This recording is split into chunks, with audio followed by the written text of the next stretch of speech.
코로나19 때문에 우리 경제는 매일같이 빨간불이 켜지고 있습니다. 먼저 지난달 수출, 지난해 같은 기간 대비해서 9.9% 줄었습니다. 3월부터 벌써 6개월째 내리막길인 겁니다. 우리 경제를 떠받치던 수출이 크게 줄면서 2분기 성장률도 3.2%나 감소했습니다. 자, 우리 정부는 위기를 타개할 카드로 사상 최대폭 적자 예산을 들고 나왔습니다. 내년 들어오는 것보다 훨씬 더 많이 돈을 풀겠다는 거죠. 먼저 우리 경제가 얼마나 어려운 상황인지 조현선 기자가 지표로 보여드리겠습니다. 코로나19 장기화의 충격이 우리 경제 전반으로 확산되고 있습니다. 감염 우려의 일상이 멈추면서 먹자골목엔 발길이 끊기고 해안부두에는 컨테이너들이 잔뜩 쌓였습니다. 자동차 산업도 직격탄을 맞았습니다. 심리적 부담 그런 것도 작용하고 있죠. 지금 한 15% 정도가 많이 됐죠. 이 여파로 올해 2분기 한국 경제 성장률이 마이너스 3.2%로 역성장했습니다. 1분기 마이너스 1.3%에 이어 2분기 연속 마이너스 성장률입니다.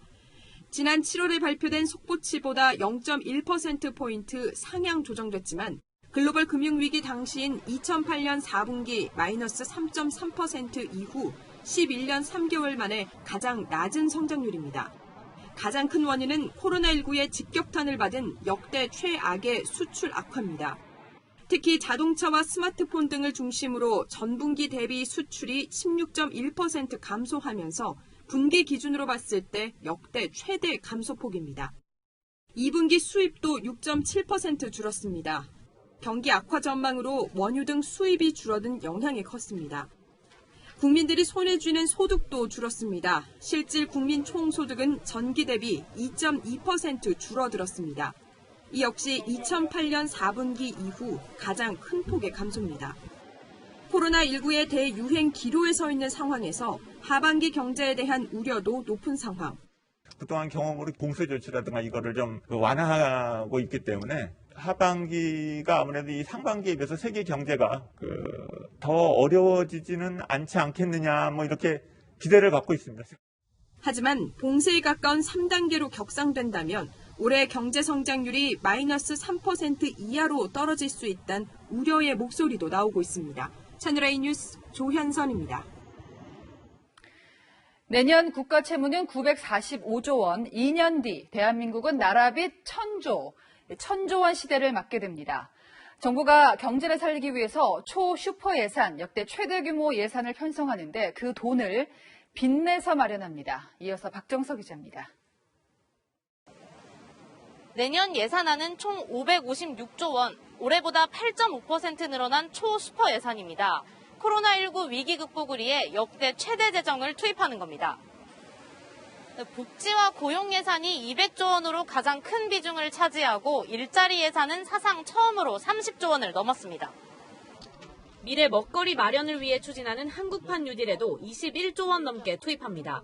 문제는 이 많은 돈을 어떻게 마련하느냐입니다.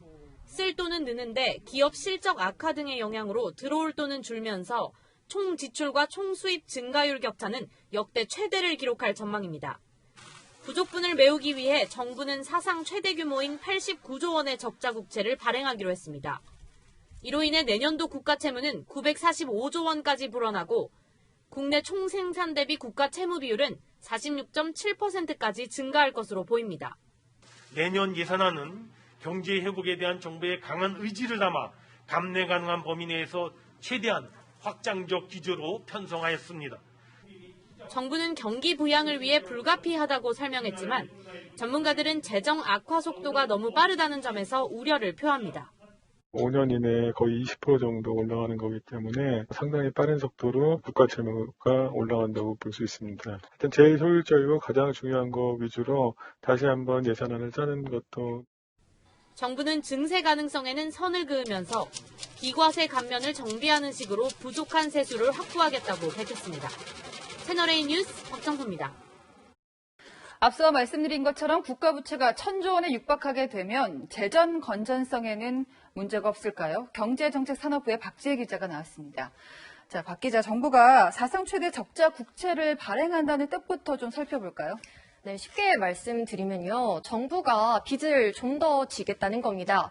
이 코로나19 때문에 내수도 침체됐고 또 수출도 타격을 입다 보니 우리 경제가 버틸 버팀목이 필요하겠죠. 그래서 빚을 더 지더라도 돈을 많이 풀어서 꼭 필요한 분야에 나눠주겠다라는 겁니다. 네, 물론 꼭 필요한 분야에 나눠주겠다는 취지는 좋습니다만 빚을 진다는 게 개인이든 나라든 부담이 되지 않습니까? 그렇죠. 국가 재정이 버팀목 역할을 하려면 평소에 나라 곳간이 든든하게 채워져 있어야겠죠. 만약에 곳간이 부실하면 국가가 감당해야 하는 빚이 치솟을 겁니다. 그런데 정부가 제시한 2024년까지의 곳간 상태 썩 좋진 않습니다. 함께 보시죠. 이 올해 800조 원대인 국가 채무가 내년 1000조 원에 육박할 전망입니다. 이 국민 한 사람당 1,800만 원이 넘는 빚을 지는 셈입니다. 국내 총생산 GDP 대비 국가 채무 비율이 46%를 넘어서는 거죠. 2024년엔 1,300조 원까지 치솟는데요. 우리나라 GDP의 60%에 달하는 수준입니다. 이 기획재정부 차관을 지냈던 미래통합당 추경호 의원은 이 중앙정부와 지방정부에 더해 공기업 부채, 공무원 연금 부채까지 다 합치면 국가 채무가 2,500조 원에 이른다고 주장하기도 했습니다. 예. 자, 그런데요, 궁금한 게 있습니다. 나라 빚이 늘어나는 게 물론 좋은 현상은 아니지만 그래도 적정한 국가 채무 비율이라는 게 따로 있을까요? 그렇죠. 사실은 채무 비율을 어느 선까지 유지해야 하는지 전문가마다 생각이 다릅니다. OECD 회원국의 평균 국가 채무 비율은 우리나라보다 높은 110%입니다. 네. 아이슬란드 같은 나라는 경제 위기 상황에서 확장 재정으로 위기를 벗어나기도 했는데요. 하지만 이 채무 비율이 40%를 넘는 걸 우려하는 이유는 일종의 심리적인 방어선이기 때문입니다. 이 40%를 넘는다고 해서 당장 중대한 문제가 생기진 않습니다. 그런데 국가 전체 신용등급에는 영향을 줄 수 있습니다. 신용등급 하락이 중대한 경제 위기로 이어질 수 있어서 문제입니다. 복수의 전문가들에게 물어봤더니 우리나라처럼 5년 새 국가 채무 비율이 20%포인트가량 뛰어오르는 경우가 거의 없다는 점을 가장 우려했습니다. 네. 사실 문재인 대통령이요, 과거 야당 대표 시절에는 국가 채무 비율이 40% 넘는 거를 두고 문제 삼지 않았습니까? 그렇습니다. 당시의 목소리 준비했습니다. 들어보시죠. 박근혜 정부 3년 만에 나라 곳간이 바닥나서 GDP 대비 40%, 730조 원에 달하는 국가 채무를 국민과 다음 정부에 떠넘기게 되었습니다. 그랬던 문 대통령의 생각도 달라졌습니다. 홍남기 경제부총리가 지난해 국가 채무 비율을 40% 안팎으로 관리하겠다고 보고하자 근거가 뭐냐라고 물어본 겁니다. 이 반문이 40% 마지노선을 무너뜨리는 신호탄이 됐다는 분석도 나옵니다. 문재인 정부는 이전 정부로부터 660조 원의 빚을 물려받았지만 정작 다음 정부에게는 1,000조 원 넘는 빚을 물려주게 됐죠. 물론 빚이 늘어나는 거는 이제 우려스러운 상황입니다만 어쨌든 나라 경제를 살리려면 확장 재정, 돈을 푸는 게 불가피한데요. 문제는 돈을 푸는 게 중요한 게 아니고 이 예산을 정말 필요한 데 써야 되지 않습니까? 어떤 부분이 있나요? 그렇습니다. 이 단기성 일자리나 선심성 예산보다는 미래 국가의 동력을 새로 확보할 수 있는 생산적인 곳에 집중적인 투자가 필요하다는 지적이 나옵니다. 네, 박지혜 기자였습니다.